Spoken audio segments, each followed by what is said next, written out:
gone. Mehdi Hasan Miraj hits the timber as Bangladesh go on to seal an emphatic 19 মাস পর one day series জিতল বাংলাদেশ, শেষ ম্যাচে বিধ্বস্ত West Indies.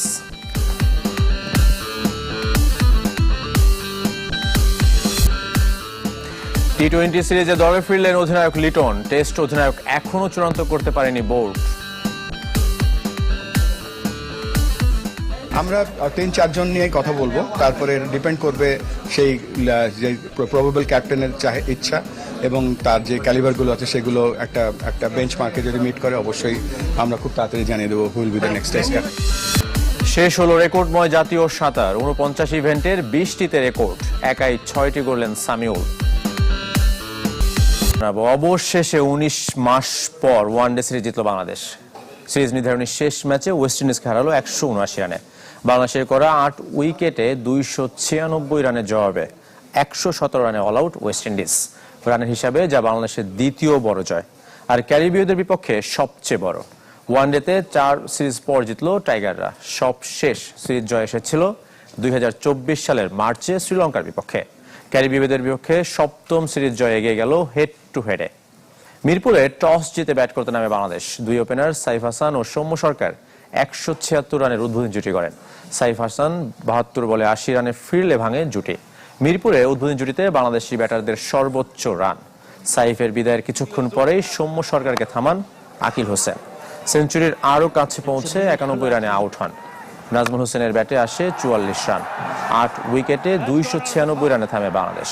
Aqil হোসেনের শিকার 4 উইকেট। ব্যাট হাতেও আকিল সর্বোচ্চ 27 রান করেন, আর কোনো ব্যাটার বড় স্কোর করতে পারেনি।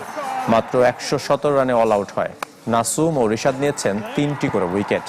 সিরিজে 12 উইকেটের রিশাদের। 3 ম্যাচ সিরিজে বাংলাদেশের দ্বিতীয় সর্বাধিক উইকেট শিকারী তিনি।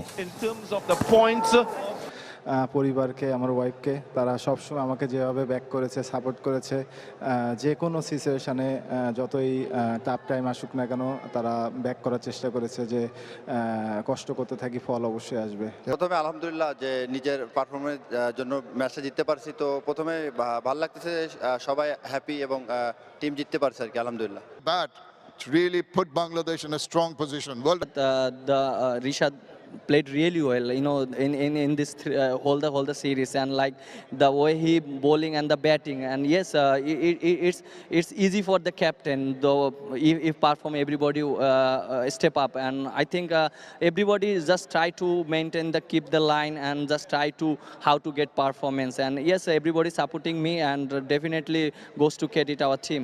it was the Dutch Banglabank ODI Trophy to Bangladesh, who win the series 2-1. Congratulations, Bangladesh. Crowd put up a grand show to win the series 2-1, and when it matters the most, the senior players stood up. Soumya Sarkar, Saif Hassan with the bat initially, Nazmul Hossain Shant, a very good contribution. But Bangladesh. বাংলাদেশের জয়ে খুশি সমর্থকরা।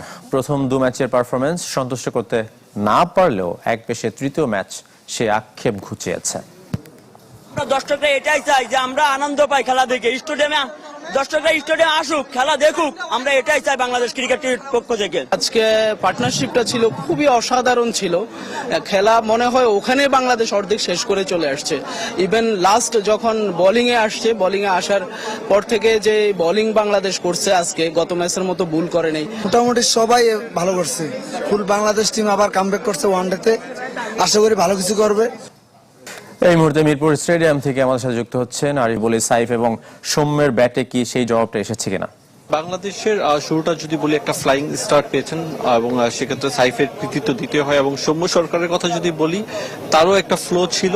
সে রানটা করা 176 run এই উইকেটে করা, অবশ্যই বলতে হয় যে অনেক তাদেরকে কৃতিত্ব দিতে হয়, যেভাবে তারা আসলে ব্যাট করেছেন, বোলারদের ডমিনেট করেছেন, এবং দুজন মিলে আসলে দেখেছি যে আমরা ওভার বাউন্ডারিতে বেশি মনোযোগী ছিলেন, অর্থাৎ বড় শট খেলার যে তাড়না সেটা আমরা দেখেছি। এবং শেষ পর্যন্ত যে 296 রান, এক্ষেত্রে এই মাঠে অত্যন্ত চ্যালেঞ্জিং। আমরা ম্যাচের পর যখন প্রেজেন্টেশন হলো, সেখানে ক্যারিবিয়ান অধিনায়ক তিনি বললেন যে এখানে হচ্ছে 170-80 রান অনেক সময় অনেক বেশি চ্যালেঞ্জিং হয়ে ওঠে। আর সেক্ষেত্রে যখন বাংলাদেশ এই ধরনের স্কোর করে সেক্ষেত্রে তো অবশ্যই কঠিন, এবং তিনি এটাও বলেছেন এটা তাদের জন্য অত্যন্ত কঠিন সিরিজ ছিল, এবং সেক্ষেত্রে তারা যেভাবে আসলে সিরিজটা শেষ করেছে 2-1 ব্যবধান, খুব একটা আফসোসও বোধ হয় নেই, কারণ এইখানে এসে এই উইকেটে বাংলাদেশকে হারানো কঠিনই বলা চলে। বিশ্বের যে কোনো দলের জন্যই আসলে এই ধরনের কন্ডিশনে খেলা কঠিন। ঘরের মাঠে যে সুবিধা সেটা অন্য দেশে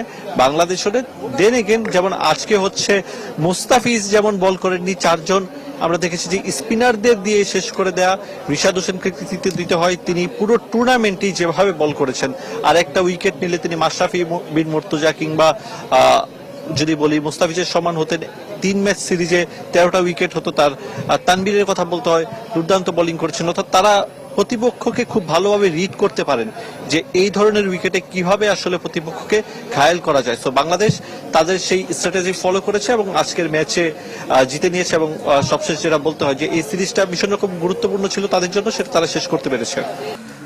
ওয়েস্ট ইন্ডিজের বিপক্ষে প্রথম দুটি টি-20-র জন্য 15 সদস্যের স্কোয়াড দিয়েছে বিসিবি। ইনজুরি কাটিয়ে ফিরেছেন নিয়মিত অধিনায়ক লিটন দাস। সাইড স্ট্রেইন ইনজুরিতে যিনি মিস করেছেন এশিয়া কাপের শেষ 2 ম্যাচ, ছিলেন না আফগানিস্তানের বিপক্ষে টি-20 সিরিজেও। এদিকে বাদ পড়েছেন অলরাউন্ডার সাইফুদ্দিন ও সৌম্য সরকার। যদিও সৌম্য ভিসা জটিলতায় যেতে পারেননি আফগানিস্তানের বিপক্ষে সিরিজ খেলতে। চট্টগ্রামে ক্যারিবীয়দের বিপক্ষে 3 ম্যাচ টি-20 সিরিজ শুরু হবে 27 অক্টোবর। বাংলাদেশের টেস্ট অধিনায়কের নাম দ্রুতই ঘোষণা করা হবে। 3 ফরম্যাটে 3 জন নাকি ওয়ানডে ও টি-20 অধিনায়কের কাউকে বেছে নেওয়া হবে তা আলোচনা করে সিদ্ধান্তের কথা জানিয়েছেন বিসিবি সভাপতি আমিনুল ইসলাম বুলবুল। 3 ফরম্যাটের চাপ সামলাতে আরও একজন ব্যাটিং কোচ নিয়োগের কথা ভাবছে বিসিবি। সাম্প্রতিক পারফরমেন্স আর পরিসংখ্যানে প্রশ্নের মুখে মেহেদী মিরাজের অধিনায়কত্ব নজরে এসেছে বিসিবিরও। তবে উইকেট, কন্ডিশন, ম্যাচ পরিস্থিতিকে বিবেচনায় রাখছে বোর্ড। মিরাজ একজন ক্যাপ্টেন্স ম্যাটেরিয়াল, সো ওকে একটু সময় দিতে হবে এবং খেলায় তো জয় পরাজয় থাকবেই। বাট এর আগে যখন আমরা আলোচনা করেছিলাম যে 3 ফরম্যাটে 3টা ক্যাপ্টেন হলে সুবিধা কি অসুবিধা কি, অসুবিধা থেকে সুবিধাটাই বেশি, আমরা সেটাও প্রেফার করব। টাইগাররা সবচেয়ে বেশি ভুগছে ব্যাট হাতে, যে ডিপার্টমেন্ট সিনিয়র সহকারী কোচ সালাউদ্দিনের অধীনে। 3 ফরম্যাটের চাপে যিনি হিমশিম খাচ্ছেন দায়িত্ব সামলাতে, তাই আরও একজন বিশেষজ্ঞ ব্যাটিং পরামর্শক নিয়োগের পরিকল্পনা বিসিবির। যেহেতু আমরা 3টা ফরম্যাটে খেলি এবং আপনি জানেন যে 3টা ফরম্যাটে 3 ধরনের ব্যাটিং স্টাইল দরকার হয়, হয়তো একটা কোচ দিয়ে সবগুলো স্টাইল হয়তো পুরো পরিপূর্ণ হয় না, তো সেই ব্যাপারে আমরা চিন্তা ভাবনা করছি।